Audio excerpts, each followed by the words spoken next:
All right, I'll call this meeting to order at 1900 hours. Adopt, adjust agenda as presented. All right, approve meetings of previous meeting. Do we have any? Are we gonna add those two things to it? No, They're already out. they're already added. Yeah. He just highlighted them. He just wanted to But point it's it not out. on my, that I have all my notes on. No, Yeah, I'd say that the item is, that's just a note for you. yeah, I know. Yeah. All Yeah, I right, see they're on the screen here as well. right, okay. I got maybe, All right, any comments on the previous meeting minutes?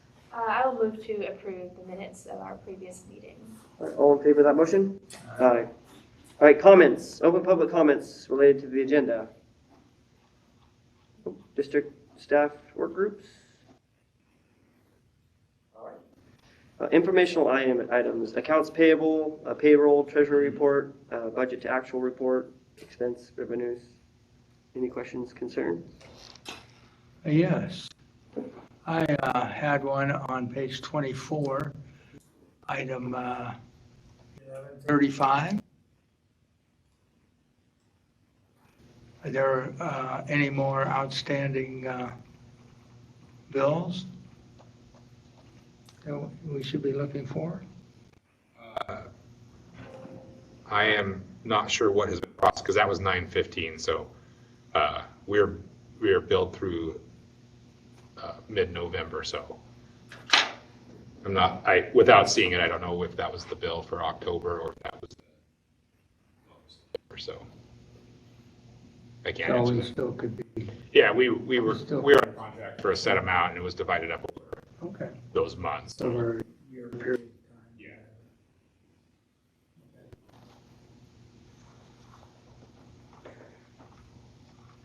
Any other questions? I might have one. All right. Oh, this is accounts payable, okay. I'm gonna wait for the treasurer when you say treasurer's report. Oh, I said it. Oh, did you? I did. I said all of them. Accounts payable. No. I'm wearing a mask. Yep. No, I said accounts payable, payroll, treasury report. Okay. Yep. Well, on page 44 and 45,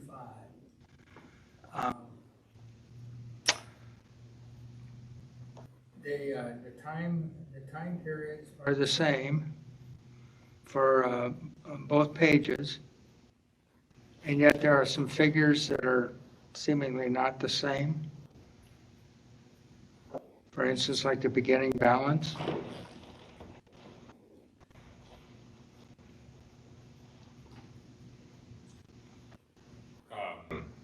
They're not the same. Well, one says 20 million's 46, and the other is 20 million, 158. So you're talking about the total. Right, Okay. yes. Yes, I would think we would start with both the total. I wish I could see what you're talking about. There we go. Mine's not loading, so. Emails there. Emails, there's a giving balance.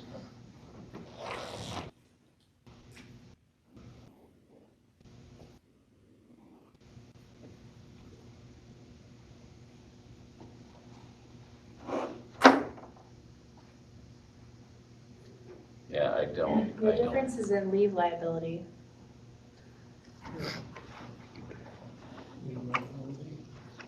Are we missing something up in the, no, we couldn't be because the end total is the same. Yeah, the important thing between these two pages is it's just showing you the comparison between our fund balances and our cash balance. And what I focus on and what you want to see is at the very end that things end up the same. I don't have an immediate answer for you on why that's. Well, I would assume that the next one you present is going to have the 13 millions plus, because that's both the same on both pages. Not necessarily.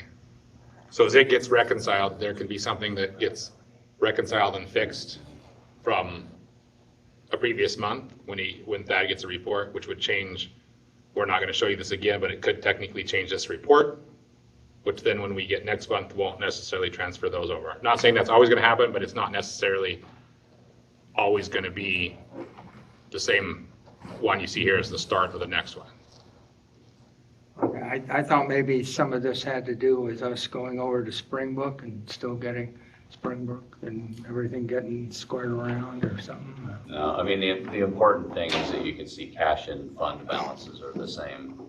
And that's the point of the report, is everything's reconciled, and then that you can see, cash balances and the fund balances are the day jag. But I will look into that and get you an answer. But that, to me, that seemed like quite a bit of difference, between the previous balance and on either page.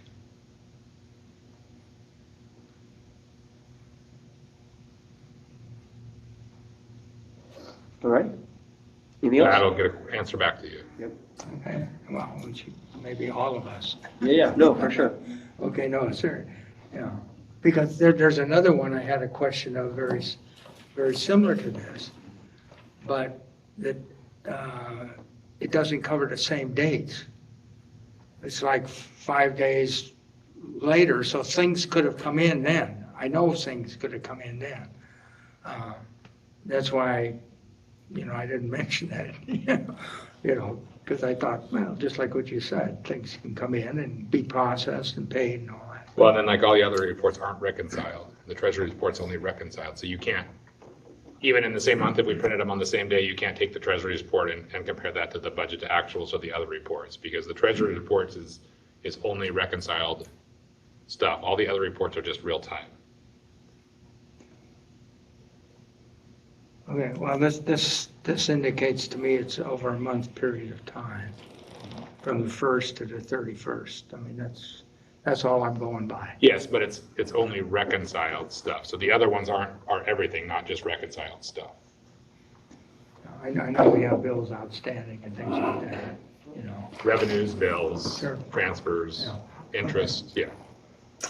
All right. You want to bring up the other one, or you want to just? No, Okay. no, I understood the other one. Yeah. I just didn't, Okay. this one, that's fine. All right. Thank you. All right, we don't need a motion on that, so we will move to new business, equipment purchase. Yeah, this is, you want to And, talk about it? Yeah, we got Okay. some outstanding equipment that we're still trying to procure for the new engine, with the idea that when the engine arrives, we will take some equipment off the reserve, but we're trying to set all 4 of the engines, our reserve and our front out, to be as similar as we can possibly do, so that if in the event that engine gets pulled up because a rig goes out of service for maintenance, that we're not swapping as much equipment. And also, if we have a need to upstaff and staff a 4th engine for any reason, weather-related big incident, that we're not putting members on an engine that doesn't have the full complement of tools within reason. We're not going to duplicate extrication equipment. There'll be some stuff that they would not have full capabilities, but ladders, ground monitors, nozzle and hose complement, we want to keep as close to the same as possible. So I think these are the last 2 big pieces of equipment we're missing as far as cost. I still got some smaller stuff that I need to purchase, but we have a little bit more time to procure that stuff. And then just update to you, we're going back for final inspection October 26th and 7th for the new engine. And then we are keeping the International 40. It will not be outfitted the same as the other 4. It'll be minimal to meet the needs of a mob. And then if we have to put it in service for some reason, there will be swapping over, yeah. over. So we'll have 4 that are outfitted, kind of like frontline, and then 1 with the bare minimum. So 2 backups. Correct. Okay. All righty. Any questions, concerns? Do I have a motion for equipment purchase? I'll move we approve the 2 equipment purchase authorizations from Curtis for up to $13,000. All in favor of that motion? Aye. Asbestos testing. And so before we can do any demolition on the property, which is including training, we have to have evaluated all the structures for asbestos, lead, and some other things. And so this is getting a quote for that testing, not any of the abatement or anything if there's anything found. Have two bids that are drastically different in prices by like 20, one's 25% of the other. Everything so far I can find is it seems like the lower one does meet all the requirements, but I still want to do a little more digging. So, but so that we can not get behind the eight ball, I'd like you to approve the lowest of the two bids that meet all the city, state, and county requirements. And then if I can make sure I confirm that lower bid amount can do that, then we'll go with them. Well, I was looking these items over here, and it looked like the testing, the one seems to have quite a bit less testing to it than the other one does. But And, I mean, I'm just going by what they said, like samplings, and how many samplings, I added the samplings up. And I don't know, I think the one with the lower bid has the less samplings. And then there was also something in one of them there that talked about lead-based paint. And I didn't see that in one of them either, that unless they call it something different in there. so there's three. There's three, Yeah. So one cannot meet. So I don't know which one you're talking about. So the Seattle asbestos cannot meet the requirements of the state and county permit process. So they're out. So now we're down to the other two, and that's what you're saying is what I'm making sure that they can meet all those requirements. And if they say they can with the testing, I see all the differences, but the important part is if we don't have to pay for extra sampling, then I don't want to pay for it. If we have to, for some reason, if I figure that out, then we would go with the more expensive one that does more testing. But yes, we have to have lead, but those are all the questions I asked them, and in their email, they said, yes, we meet all those things. And again, it still seems odd with the differences you're saying, so I just need to do some more follow-up to make sure that they are meeting the requirements with the way they say they can do it. I was concerned, like I said, that, I don't know, in this one here, that's the cheapest, all it says is asbestos. And lead-based paint, I didn't think was asbestos. So to me, that would say that they're missing out something on that, as I looked at this.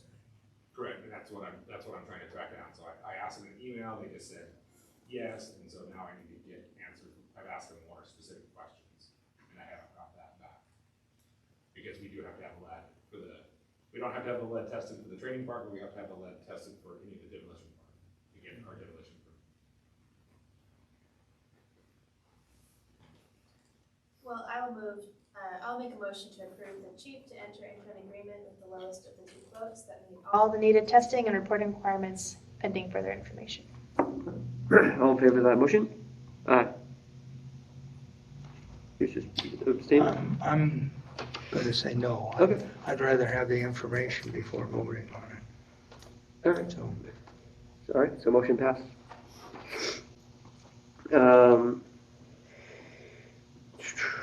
City MOU. Yes, just let me get to that page in a second, so I don't miss anything. So in the ILA of the city, we basically signed the ILA before we really got down the property purchase path that we knew. And so in the ILA agreement, it says the city has to pay us in 30 days that they pay interest. However, we cannot transfer the property to them within 30 days of closing because we have to do a BLA and other things to get the lot lines right. So our lawyer said we shouldn't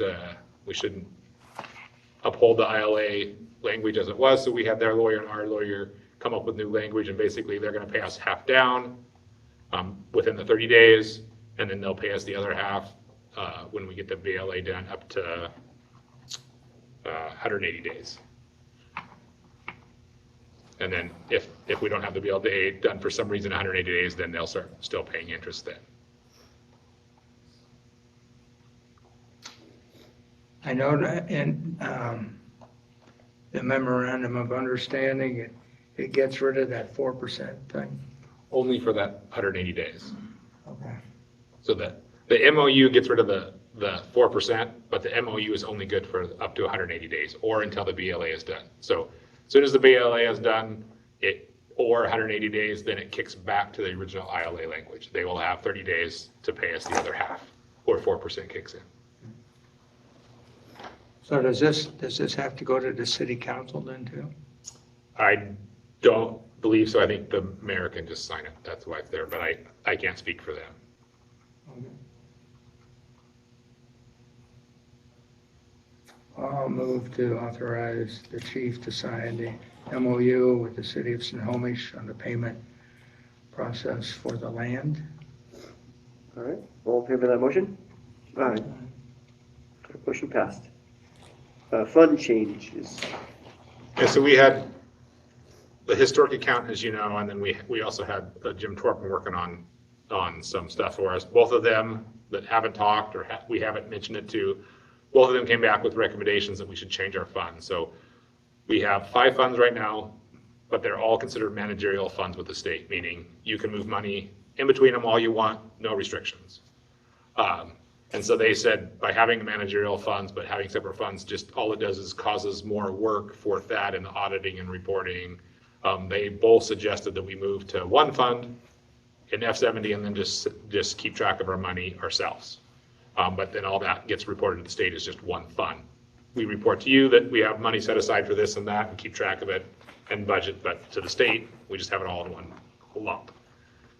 We talked it over a lot, and we decided instead of going to one, that we would recommend to you going to 2. Basically, F70 would have the leave liability, the cash reserves, the operating, and the training center. And then we'd have a capital fund, which would have the facilities and the equipment moved into it. So we maintain 2 managerial funds instead of 5, but we wouldn't go all the way down to 1. It's really no different for what you see, what I see, what are the line items. Really, the only person that's going to see a difference is Thad in the reports he gets from the county and how he reports to the state. Other than that, we will continue to maintain in the budgets, just like you see those different those different monies. It's hard because sometimes we talk about funds with a capital F and sometimes with a lower F. So we will continue to keep track of the money separately so that we can budget with that and you can see what money is going in and out of those different segregated dollars, but we will have it all in just the 2 funds. Does that make any sense? And they'll still be managerial funds. Want to add anything to that, Thad? You got a lot more words. You have to explain it. It's pretty simple. And really, we wanted to pass this now because when we present the new budget to you, although the budget will look the same, we'll start labeling things correctly. So basically, that's what you'll see change. Instead of F75, F76, F78, you'll have F70 training center, F70 leave liability, F75 equipment, F75 facilities. So we want to get it all labeled so that we move through 24 like we're going to. And if you pass these now, then we can have it for the budget you adopt. Right? When I was thinking about this, we had that one special fund there for leave, excess leave and so forth like that. And I was wondering what kind of safeguards are going to be in there so that we don't accidentally spend that stuff out. You know, I mean, is there anything special in there outside of just having it listed that way? And saying it's got to stay there or something with it. The way it is now, it's kind of by itself and, you know, and. It's the same way. So we can't spend anything without your approval. Yeah, they would have to ask us to move it over. Yeah, the general fund budget will have all of the stuff that we can spend it on. If we wanted to use that, we'd have to come and get permission from you to use that money. So it's not like we can just spend it. Mm-hmm. Now, part of the reason we put them all in one fund, they say it actually makes us able to more efficiently use our money because it's, you know, we haven't written on an actual dollar that this is for that. So That actually gives us buffer so we can weather ups and downs more, but we're not going to spend that money, that balance, for anything, but it's still in that fund. So what would a report each month look like? Exactly like you're getting now. But, Yeah, but I thought we were getting rid of something. We're moving it into its Yeah, own, but- into another thing, but getting rid of but where it was. we're still accounting for it. Right. Okay. So we will still show you those accounted for balances, but it won't say F80 anymore. It'll be the same except for at It'll the end of just the have the year. name of what Yeah. it is. Yeah. At the end of the year, when it comes to auditing, they're only looking at 2 accounts instead of looking at 6. It's easier for him in the end. So like, Well, I'm concerned about even before auditing, so that there isn't something that, maybe there's, if there's moved the decimal point in the wrong place or something like that, and then, I'm trying to think of how it can be helpful for us, so that we don't get in a position that maybe, oh, how did we screw this up, No, I mean, that yeah. type of thing, that's really where I'm. like I said, we'll still report those balances, and we are still segregating it for that use. Right, and by you adopting these new resolutions, we still can't spend it for anything but that. But, like Evan said, he doesn't have to fill out 5 different state reports. He can just fill out one, because as far as the state knows, they just roll up together. So, but we're still gonna let you know, and we're gonna still keep track of it completely separate, just like we're doing now. The only other thing, which I think is on next month, but since we're talking about it, they also both recommended a funding level for the leave liability, which is much less than we have now. So we're going to do a calculation to figure out what our actual liability is and bring that to you. And then that would be what we would recommend leaving in that account. Correct. We'll make a recommendation of how to fund that account, what balance to maintain in that account moving forward, and what to do with the difference, once we have that for you. Because we have to keep a certain amount in there, We, we did before a certain Yeah. percentage, Yeah. to cover the months we're not getting any income, so. yeah, well, that's not the leave liability, that's the cash reserves. But it's still in there somewhere, isn't it? Correct, yeah, Yeah. they're both in there, but we have to keep track of them separately, and we will. I did want to make a comment on page 84, line, the 6th bullet.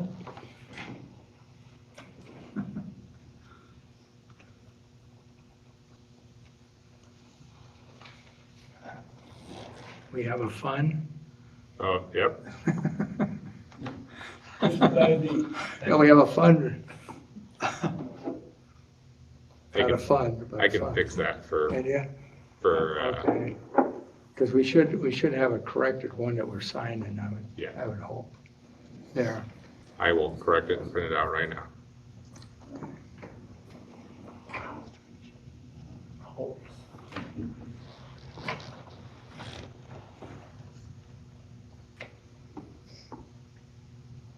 I was, and then on page 85, on resolution 560, in the third whereas, Just a sec. I gotta get this correction done. oh, okay, all right. Well, this may not be a correction, I'd just like some information on that whereas. Where, what page? 85, Okay, third whereas, yes. yep. What was your Well, question? I'd like some clarification of who it is. Who?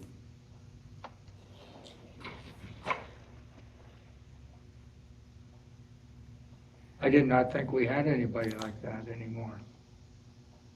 You need a left one. Is that what that? No, I thought it had to do with the retirement system, which Oh, systems, gotcha. That's what- So I was I thought we had that before, I remember that. But I didn't think we had anybody now. Well, so what this is trying to say is we're not paying for it like left one, but if we, some people can cash out, like Mike did, he can cash out their PTO and put it into Viva for healthcare. Okay, So we're not paying their medical bills, and that's the liability that we're saving for. that makes sense, you guys?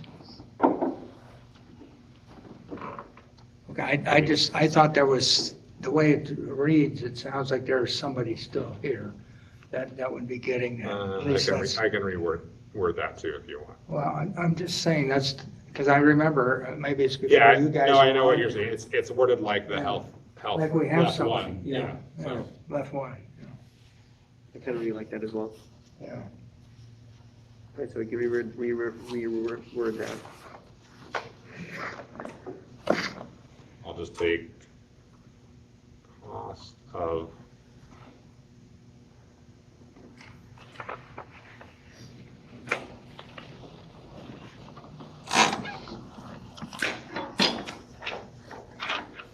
actually, I'll just take all that out.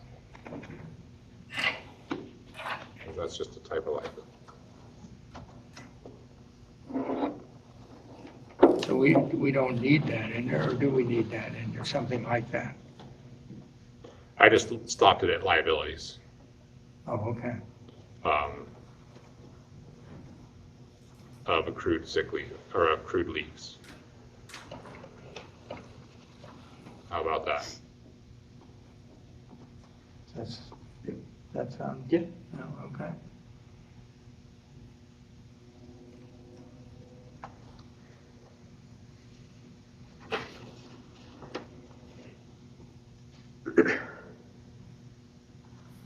All right, do I have a motion on the resolution with those corrections?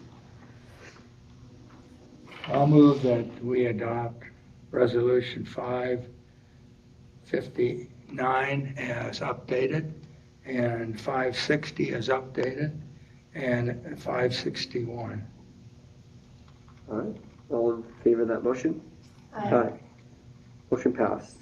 Policy 201. This just updates the policy 201 to match the 3 resolutions that you just passed. I'll make a motion to adopt policy 201 as presented. All right, all in favor of that motion? Aye. Motion passed. All right, draft budgets. So the first one is the expense budget. Just some highlights. The CBA employees follow the October CPI, which is not out, but it's been running about 4 to 7% the last few 12-month periods, so I expect it to be in that range.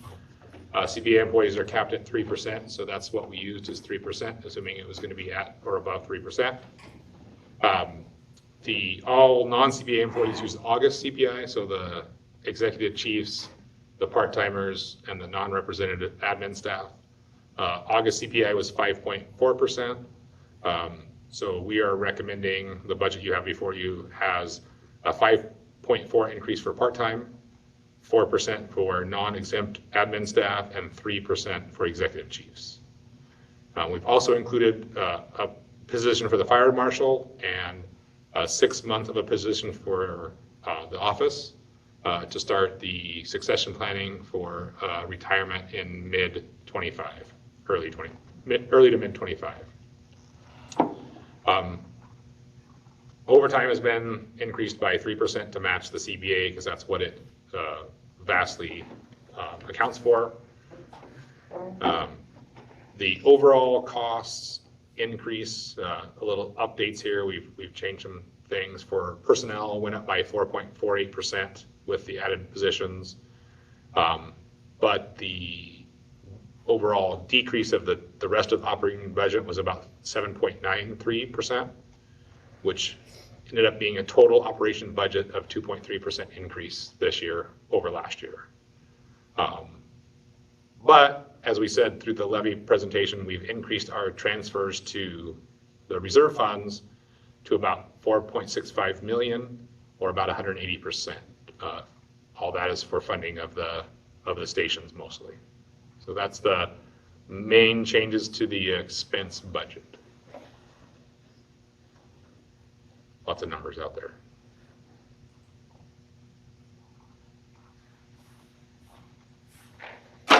So, yeah, I have questions just because of my own unpreparedness, not because of there's a lot of information here, which is great. But can you remind me what the last, what and when the last cost of living increases were for these 4 categories?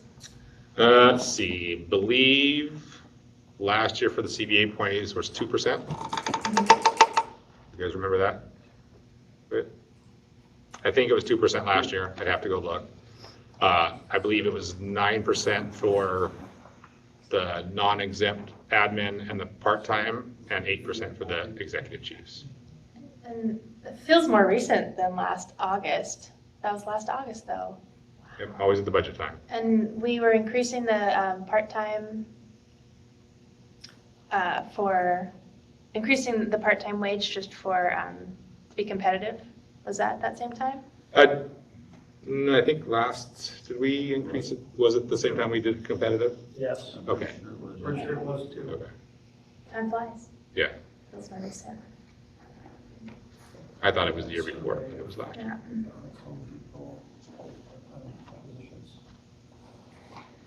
Yeah. And the other firefighters.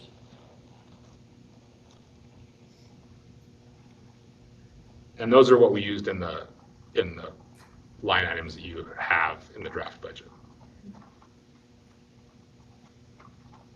We also decreased the total amount budgeted for part-time because we haven't been able to have enough to spend what we budgeted the years before. Enough part-timers.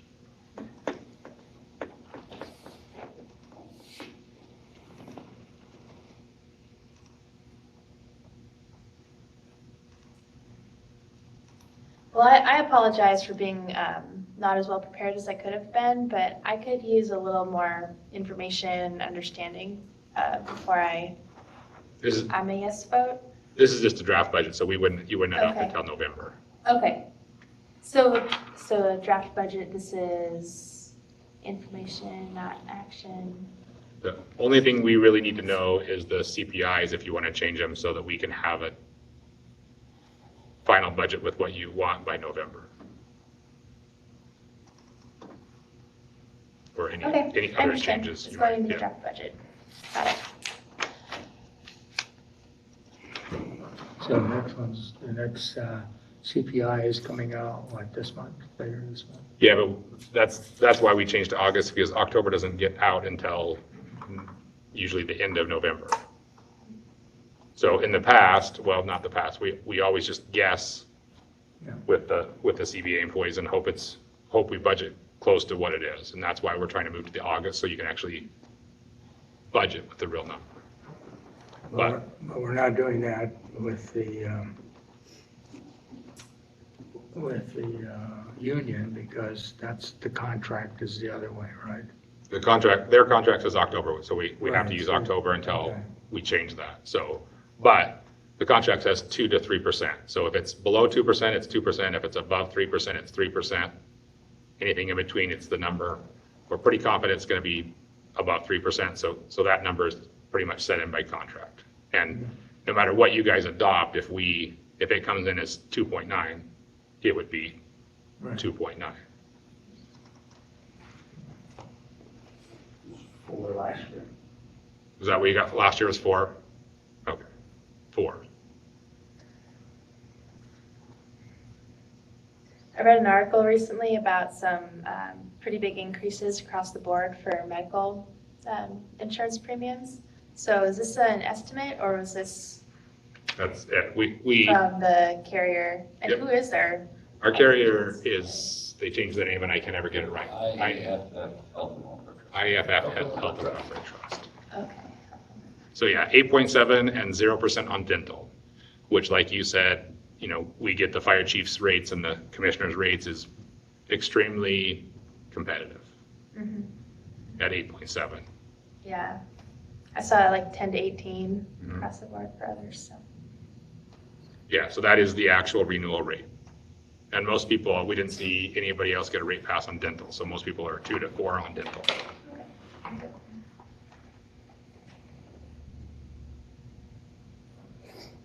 Alrighty. Any other discussions on the draft budget? And we'll need a motion for the expense and the revenue. Do you have a motion on those?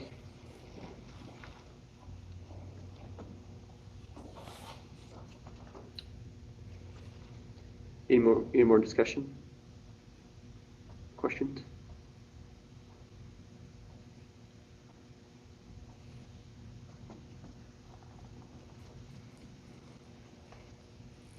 So what the expense here, that's all it is basically for the salaries. Yeah, we just, This, you don't have to make a motion to accept the CPIs, but if you don't, then we have to guess, and if you change our guess at the November meeting, then we don't have a final budget to be adopted, and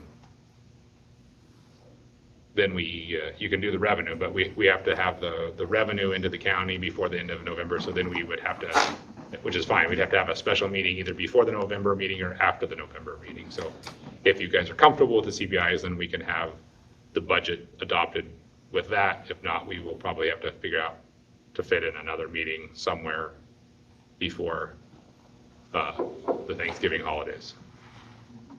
so what this CPI would be the August one, right?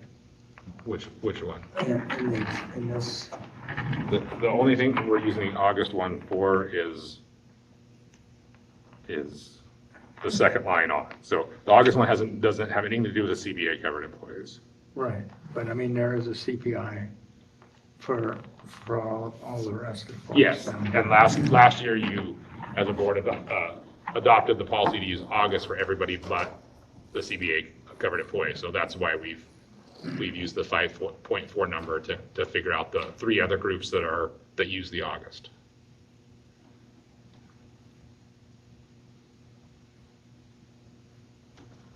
So we're saying, do the executive chiefs well under CPI, the non-representative a little bit under CPI, and then let the part-timers have the full CPI.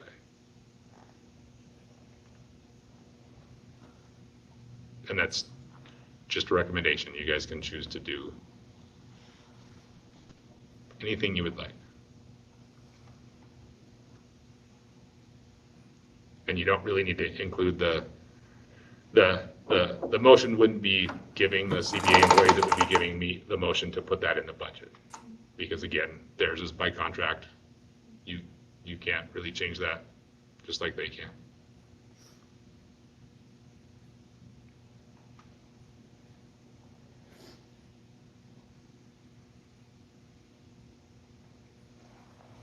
All right. What are your thoughts? Oh, go ahead. All right. All right. Motion to adopt CPI increase for wages of CBA covered employees and executive chiefs of 3%, non-represented admin staff of 4%, and part-time employees of 5.4%. All in favor of that motion? Aye. Any other questions about any of the line items, the reserve capitals, anything? There will undoubtedly be adjustments before November as we keep getting better and better information. So some of the line items might get tweaked here and there. If we can get the state utility tax estimates from the county, we'll put those in. They're not in from the state or to the county, so there'll be some small changes, but unless you guys see anything big, it will just be minor changes here and there to have the best information.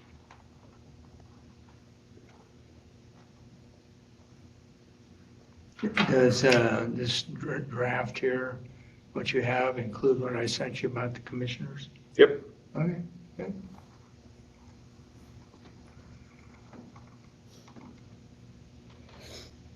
You know, for instance, we don't have our insurance quote back, so we just used a 14% increase, our liability and vehicle insurance.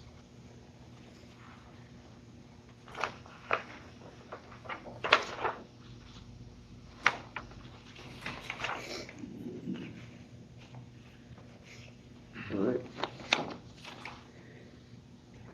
Any discussion on revenue? Otherwise, I'll. Yeah. Any discussion on the revenue on page 99? Felt like that was all wrapped up into. Well, I think we do need Yeah, a little more on another, revenue. yeah, another motion for. I got for one direct bullet revenue. point ahead. Yeah. Sorry. No. All right, any discussion on the revenue? So I'll just, we have the information from the county on property values. New construction, like I just said, we don't have the utility tax, state utility tax, which comes in as a property tax. So I've given you projections for the EMS levy as a 0 and a 1% increase, and projections on the general fund as $1.30, $1.40, and $1.50. Since we just passed the general levy, we can set it for any amount. It's not capped by the increase. Our other revenue, we used historical averages to figure out the increases for them. Only 13% of our revenue is other revenue, and 90% of that is either GMT or transport.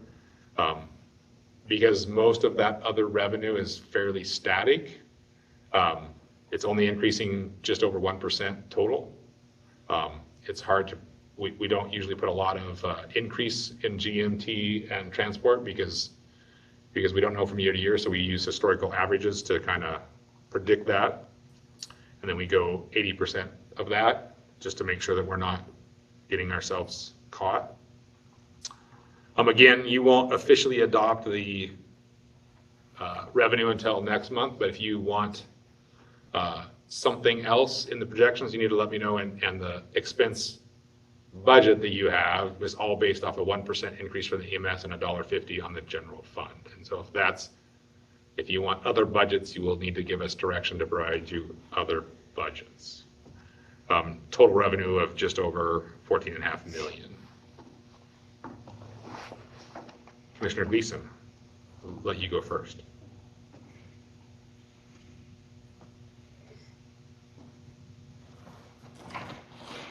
I don't have discussion. I thought you said you had something. No? All right. You have any discussion or comments? No, I just have a comment. I noticed that the assessor has reduced everybody's property values by an average of 5.9%. So,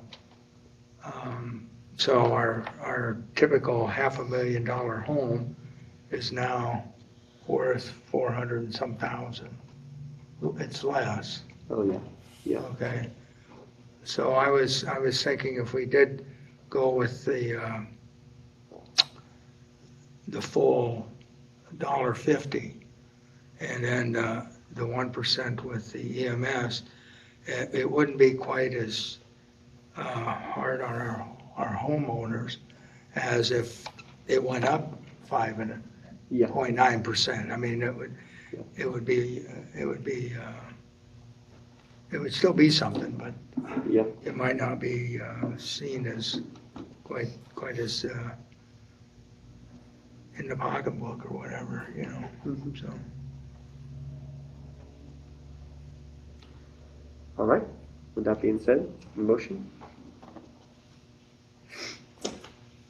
Yeah, I'll move that we direct the chief to prepare a budget assuming a $1.50 for the general fund and 1% increase for the EMS levy. All right. All in favor of the motion? Aye. Motion passed. Capital, page 103. These are the capital revenues. Obviously, the station is the big one in F78. F76, now all these names are changing, but I'm going to use them until you sign the documents. F76 is just normal operating at the training center. F80, no planned expenses or revenue in because, again, we're overfunded by best practices. And then F75, the big ones there are 2 staff vehicles, and those will actually replace a 2007 and a 2010 reserve vehicle. So we'll bring new vehicles in and do the rotation and surplus of 2007 and 2010. We also have 3 ambulances budgeted that, and that is also to go to 2 reserve ambulances, just like the engine. And so they will replace 2 ambulances. We'll buy 3 and only get rid of 2, and we'll be getting rid of a 2012, and we'll put some asterisks by that because the chassis is a 2012, but the box is older. It was re-chassied, and a 2017. And then we'll keep the 2017, another 2017, a 2018, and the 3 new ones. And so really it's allowing us to keep those rotations going and not get behind doing our normal 8-year process. Other than that, we have some PPE in there as we're trying to move towards bulk purchasing, just like we're doing the 3 ambulances. We're trying to move to, instead of buying 3 and 4 and 5 sets of PPE, we're trying to get into purchasing sets, a chunk in every 10 years, ambulances together, engines together, because we can get a better value for our money and we can get more standardization better as we make changes. So that's really the capital budget. Again, it's based off the transfers from the general fund, which it was out of the expense budget.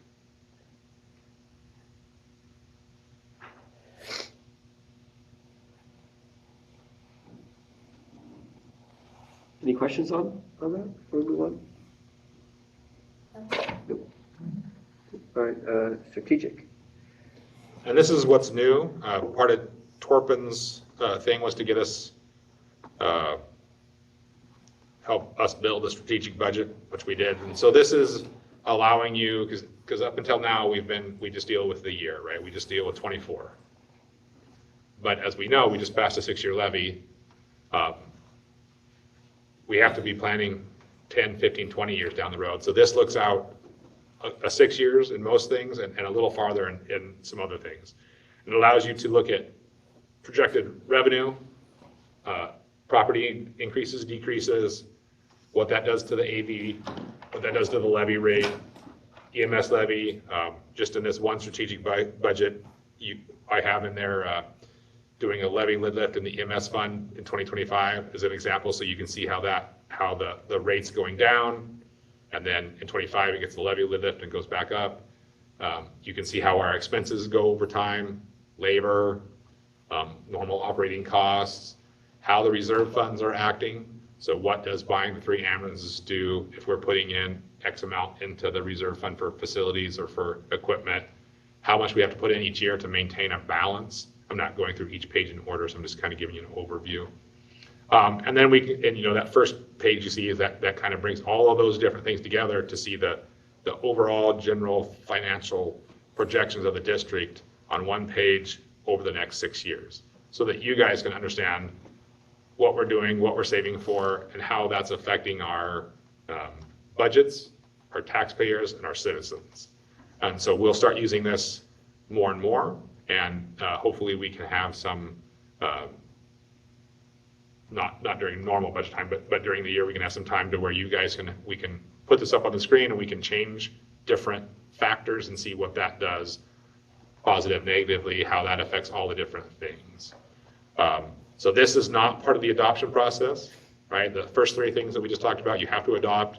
This is just a tool for you to look at. So you don't have to adopt it. We don't have to change it. It's more for your information, and we can use that to create more in-depth discussions as we go as an organization. But all those numbers in the first 3 get put into here. And so, 24 has the numbers that you're going to do. And when we end the year in 23, we'll correct 23's numbers, and we'll correct the start of 24. And then next year in 25, we'll have what you budgeted in 25, but we'll correct the 24. So every year that we go along, we'll correct the numbers so we're getting better and better information, and we can continue to look out 6 years. And we do 6 years, not because of 6-year levy, but that's about as far as you can look out and really not start to lose a lot of get too much error in there. I know we talked about going like to having 4 ambulances at one time. Shouldn't we be thinking about purchasing 4 then at one time? Or maybe 2 and then a couple years later 2 others or something? I thought that's one of the plans we were talking about anyway down the line. And that's why we're buying, because we don't need to replace them all. And so we're gonna buy 3, that goes into frontline, and then 2018 and 2017 ambulances won't be getting miles put on them, and so when we, that's why we're going to 2 extra reserves, because if we put a 4th one in somewhere, we'll still have 1 reserve. And that's one of the reasons we're doing that. So we feel that 3 is the appropriate balance between there. So we get 3 frontline ones, they're all exactly the same. For standardization, we save money by buying 3. Our 2 reserves will be the old style, whatever that is, but they're not too old to not use. It would, I don't think it would be the best use of money to buy 4.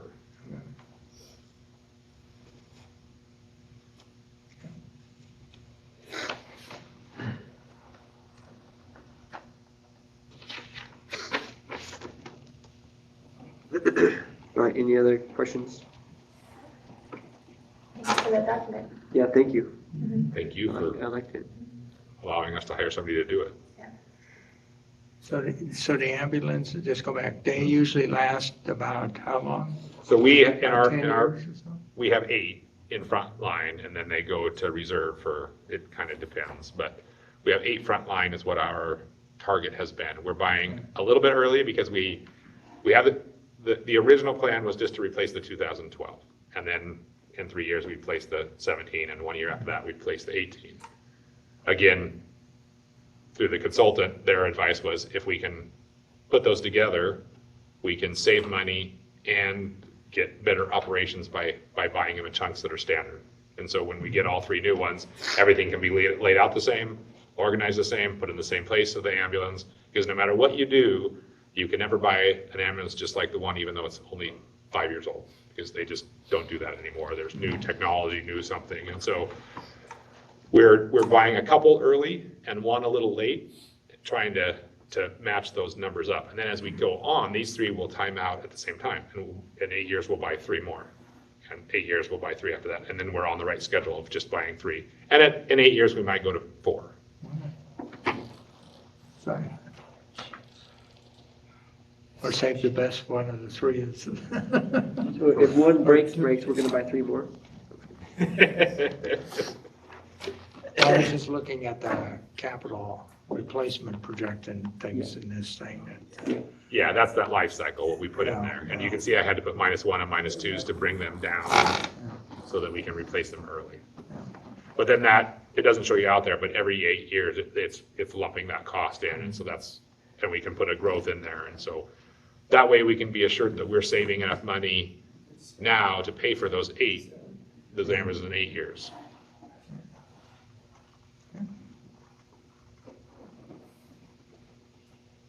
All right, any other discussions or questions around?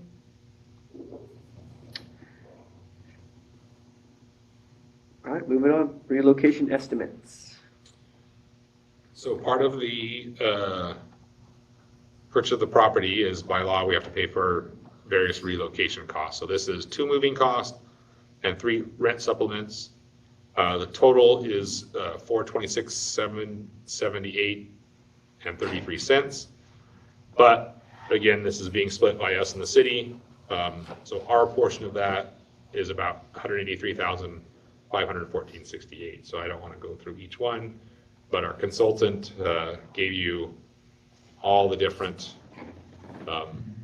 quotes and bids and how they came up with all these numbers. And so if you have any questions, I will be happy to try to answer them. So I noticed on the, must have been the first you sent out, it said up to this figure here. And well, my thought was, if it would go over that, we're still splitting whatever it is with the city. It shouldn't go. But we should still have some sort of a controller there, I would think so. So if it does go up, at least the city knows where it is now. You know, they'll hear about it or whatever. But if something goes up, then we ought to have some sort of controller that we'd have to come back and authorize more to go out or something like that. Yeah, so it shouldn't go above this. They would have to come to you and appeal this amount and say it's too low because of whatever. And that, remember that appeals process that we adopted, that Ken wrote, we'd have to go through that because this is what our consultant hire has done all the stuff to meet the law, and they say up to this. It's almost always gonna be that, but there's weird scenarios where, like the rent supplement, if they got a year into it and bought their own place, we would stop paying the rent supplement. That's why it says up to Yeah. that. But that's highly unlikely. But it should never go over. The only way it can go over is if they come and appeal.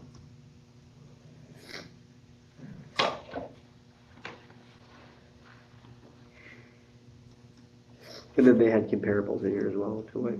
Yeah, they have all the comparables, they have the quotes from the moving companies, that's why that won't go over. Like I said, the only way it goes over, they would come and have to appeal and say the comparables we used were wrong, and here's why they're wrong, and your calculation should be this, and then you guys would have to accept or deny that.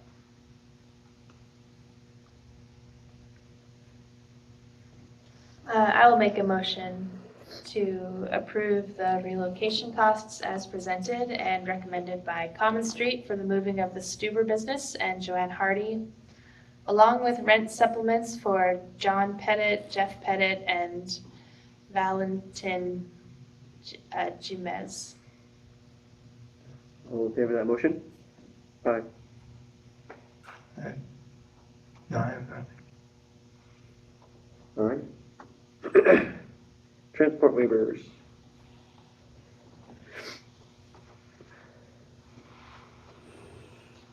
This is Thad, so ask him the questions, please. Any questions? We've been providing all the information as requested, so everything that we get from the requester is in your packet, just redacted. This is a pretty small one, but.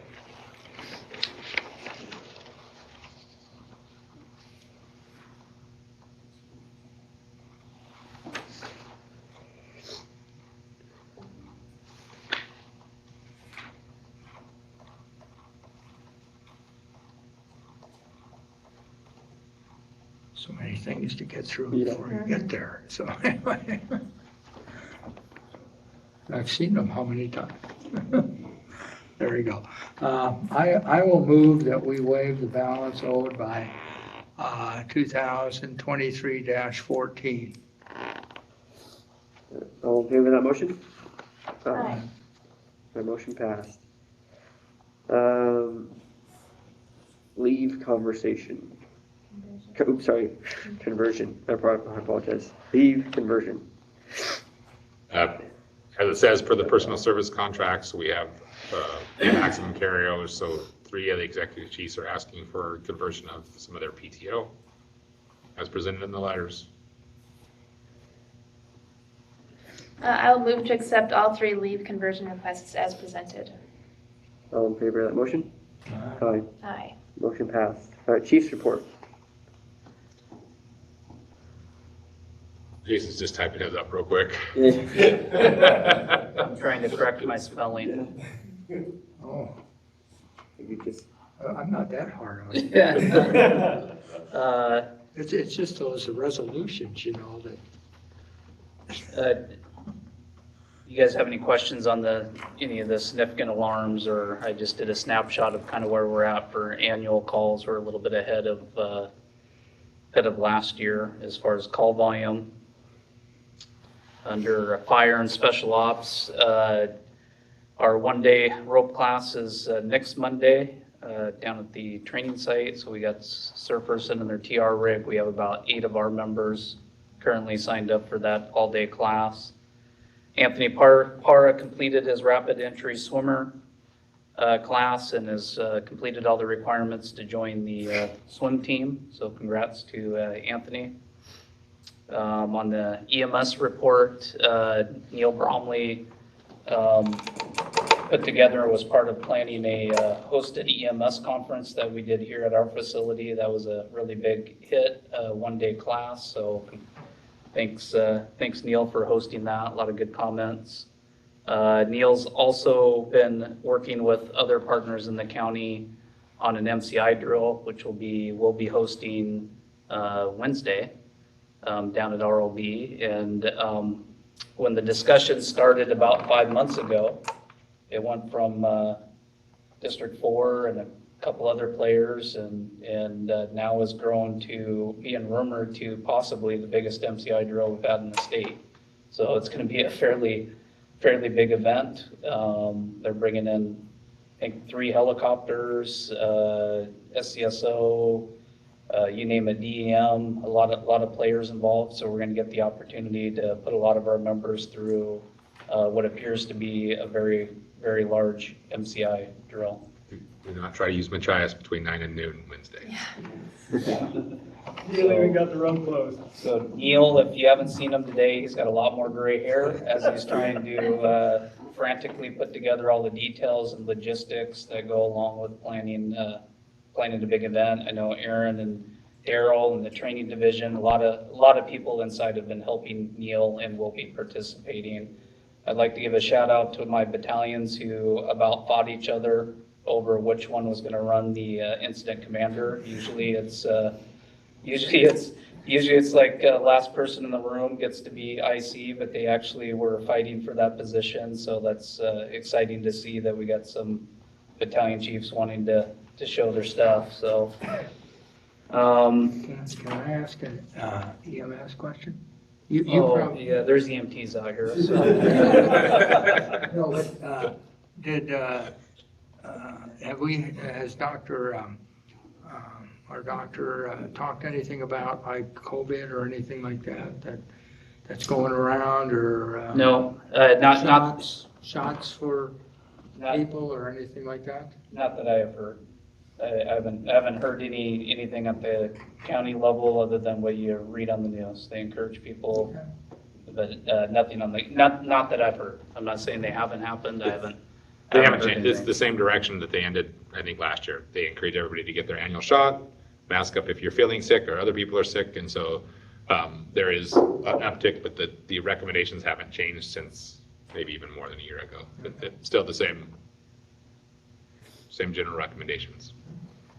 So, and as if the MCI training wasn't enough, Aaron's been working for almost a year to bring a 3-day IMS class up to Fire District 4, and that's going to happen the 21st, 22nd, 23rd of this month. So we adopted our IMS policy in April of 2022, and as part of that training package was Calm the Chaos, which every officer that's been promoted and acting officers have went through the online training.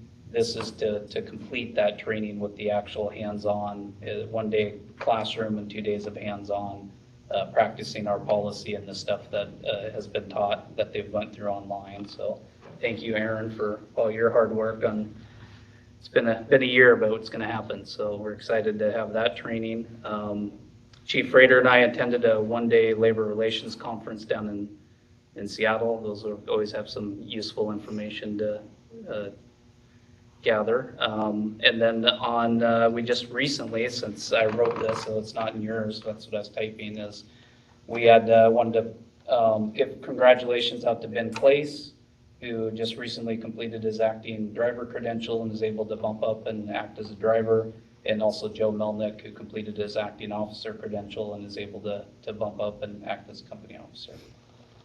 And I think that concludes my reports, and I'll take any questions.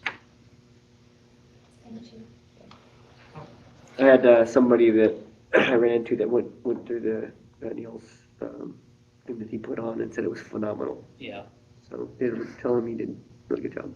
yeah. And Neil just needs to figure out to maybe spread out his projects a little bit. Yeah. Stack them on top of each other.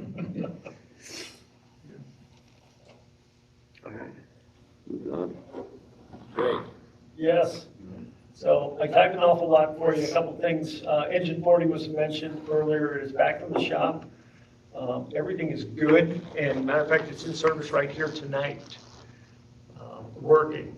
So pump's good, engine's good, and working as it should. Brush 43, I'm getting a little bit more excited about. We have the boxes ordered. It's been a slow process, too slow for me. As soon as the boxes are in, we're going to see a quick turnaround to get the boxes mounted, get the slide-in unit in, radios, light package, and then the last thing, decal. And hopefully everything is excellent with that, and we'll work on surplusing the current service truck. The L&I program tomorrow is the final and fourth quarter mandatory meeting for 2023. I personally have learned a tremendous amount of information on firefighter health and safety through this program, so I appreciate being able to be a part of it and our agency being a part of it. And hopefully we're going to have safer firefighters because of it. That's ultimately the goal. And almost everybody in the region has jumped on this thing, so regional meetings every month with our mutual aid partners and our surrounding fire departments, and now a tri-county health and safety group for firefighters, Pierce, Snohomish, and King County is forming, and hopefully that too is going to make just a safer fire service for everybody and keep our troops safer on the ground. With public outreach, I always write a lot. That's because our crews, our fire explorers, and our chaplain group are always doing a lot. So we wrapped up a couple of things. There are some upcoming things. Saturday the 14th at the Snohomish Soccer Dome, they're doing their first ever health and safety fair. So we're going to be participating in that. We just wrapped up the Snohomish Chamber Car Show the last Sunday of September. Historic Downtown Snohomish Association's fall event, which includes their zombie walk and their food bank fundraiser, is going to be happening at the end of the month. And we just had two of our chaplains, Jeff and Margie, just finished up a full day of training called ACES for PACES. And this was with a group of chaplains from the region that was hosted by the Providence Hospital mental health providers and chaplain group down there. And it kind of opened up some doors. Our chaplains have been to the hospital before with families. But it puts faces in front of each other and familiarity, and the hospital chaplain said, look, if you've got patients or firefighters or employees or members here that are down in the hospital and you're coming with them, the hospital encourages that, and we'll work together, which I thought was really neat. So they did a full day of training on that, from everything from addiction to mental health, suicide. We just wrapped up Suicide Month. Our Suicide Awareness Month with that. So other than that, everything I wrote is what's going on. We just did Saturday morning, again, the Senior Center Pancake Breakfast with firefighters. Our maintenance man, Gary, is the main chef on the grill, and then the fire explorers and other firefighters come down and volunteer at the Senior Center and work with the seniors, and served, I think, 183 people breakfast. So the numbers are going back up. Any questions? Thank you. Thank you. Okay, I wrote you guys just some information about the historical accountant, Andrea McDowell, or Dowell. We've wrapped everything up. She's done some policy review and made some recommendations to us. We've got the 20 and 21 audit corrections that those are made, and then we changed our depositing processes because of her work. So we're going to streamline that process, make it more efficient and better, more safe and secure. But more changes to come, I'm sure, from her work. So appreciate your support of that. Any questions? Thank you. Okay. Chief, can I loop back real quick before you go? Do I have an option? All right, thank you very much. I want to recognize he's here today, but Battalion Chief Whitney Mansfield leading and putting together our Fire Prevention Week schedule, materials, and getting our crews out to our schools. That started today, so I forgot to put that in here. Sorry, Whitney, but thank you. Okay. So our crews are, as usual, every October, we go out to the schools, and they started that today for the week. And I met with the new school in town today, so I'm going to meet with BC Mansfield. They're very interested in being part of that program in the future as well. So, thank you. All right, I'm done. I'm going to lead off with taking into that. So the Tribune's here today, and They reached out and asked, they're gonna be shadowing us at Fire Prevention Week at Riverview tomorrow. So they're gonna do a story on us with the kids, so that's always great when we get recognized for all the hard work that Whitney and the crews do. Most of my time's been taken up with property issues as we continue to try to hone that down to an end point. We're still technically in mediation. We're gonna try to get that resolved before the end of October, because if we don't, we'll have to bump out the closing again, which will then move everything back. So hopefully to finalize those issues before the end of October and wrap that up, and then I'm trying to get all the groundwork for everything will happen after closing set and ready to go too. So kind of working on getting it closed and everything that we have to do after it's closed. Budget took up quite a bit of time trying to get all that worked out, and so that's been the main focus last month. I told you the new engine is coming. The last You have an thing ETA for that? was that. You have an ETA for that? Final inspections the 26th and 27th, so I don't know after that how long it'll take them to get it delivered to us. I'm thinking hopefully before Thanksgiving, but right around that time. Oh, Kind of depends on how many things we find for them to fix at final inspection. yeah. Like if the punch list is small, probably mid-November. If the punch list is big, December. Exciting.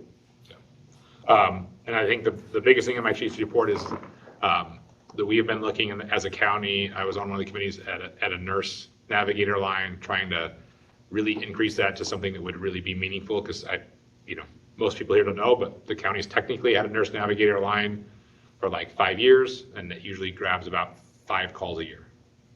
So not a meaningful difference. So how do we find something that will actually make a dent in the number of 911 calls?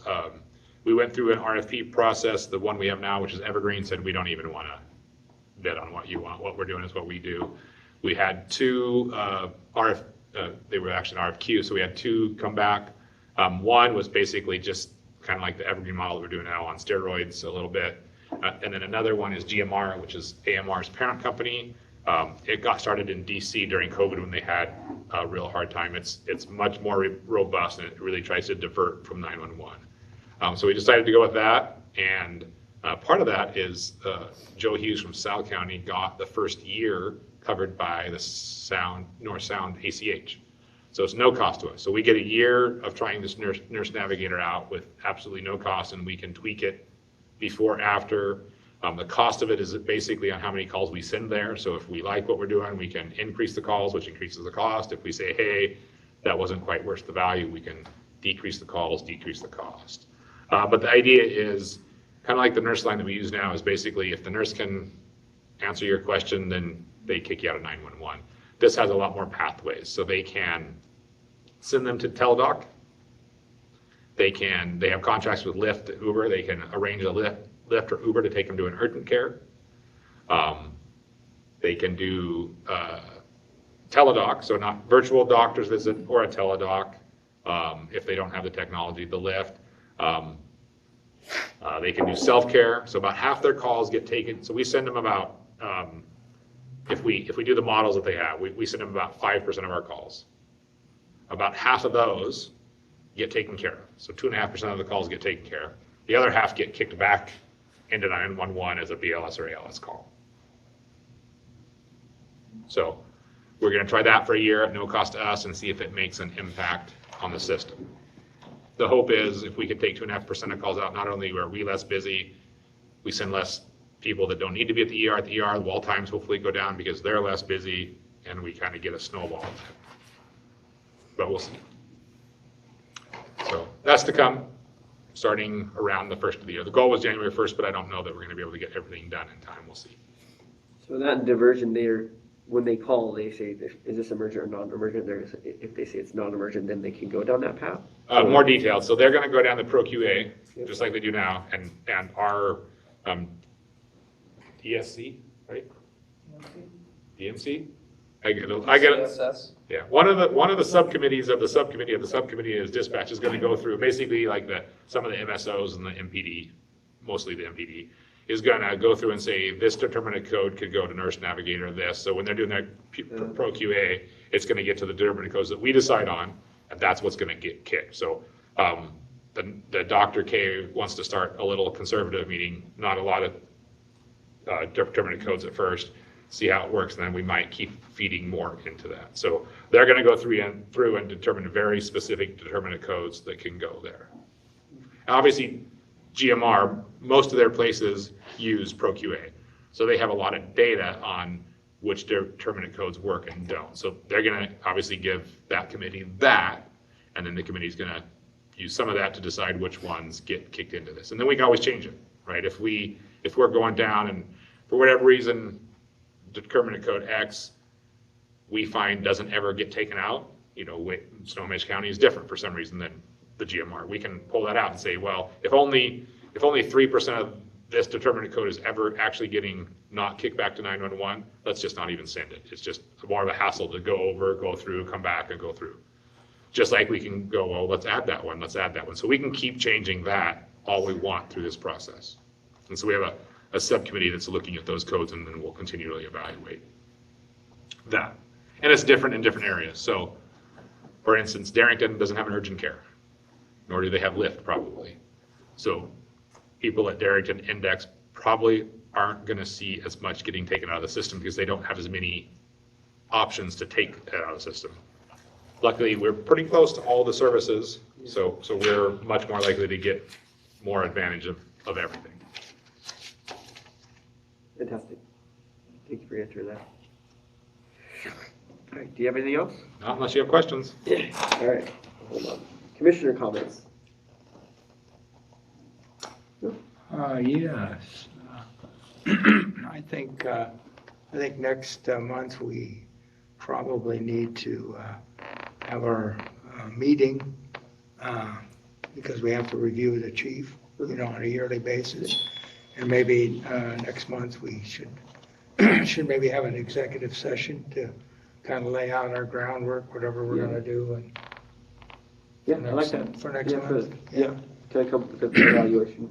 Yeah, so we don't get Yeah. way down the line. Anyway, and then I also, in the comments from people who have experienced our services and stuff like that, I noticed in there that there was a donation that was sent in, and I was wondering what policy that falls under. Which one of our policies does that fall under? None, because we actually asked the people to send the donation to the Silver Dollar Club, which is a 501c3. Okay. So that we don't have to, because we found that out through the state auditor a couple of years ago, and that's when we made the change. There's not a good legal mechanism for it. We used to have I don't know if you remember, we used to have a Fund 72, another fund that we closed a while back, was a donation fund. That's not legal to have according to the auditor. Okay. And so we decided when people offer to give us a donation, we ask them to donate it to the Silver Dollar Club, who partners with the chaplains and the explorers and all kinds of things to make sure the money goes to the same purpose, and they can designate it if the donor wants, or they can leave it undesignated, and then the Silver Dollar Club uses that to do things for the fire service community, our fire service community at large. So that's how we've thought it was best to handle. Okay. Do we ever get a report from them? The Silver Dollar Club, like X amount went to the chaplains, or X amount went to this? If you're in the club, you probably would. What? I said, if you're in the club, Yeah. I'm sure. We could ask them. It's so new, I don't know that anything has actually happened. So Okay. this is one of the first Okay. things. Yeah.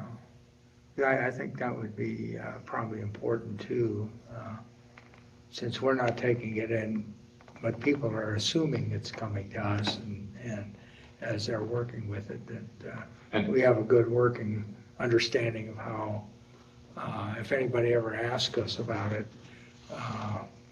we could say, well, the chaplain's got X amount of books to take along with them out, something like that.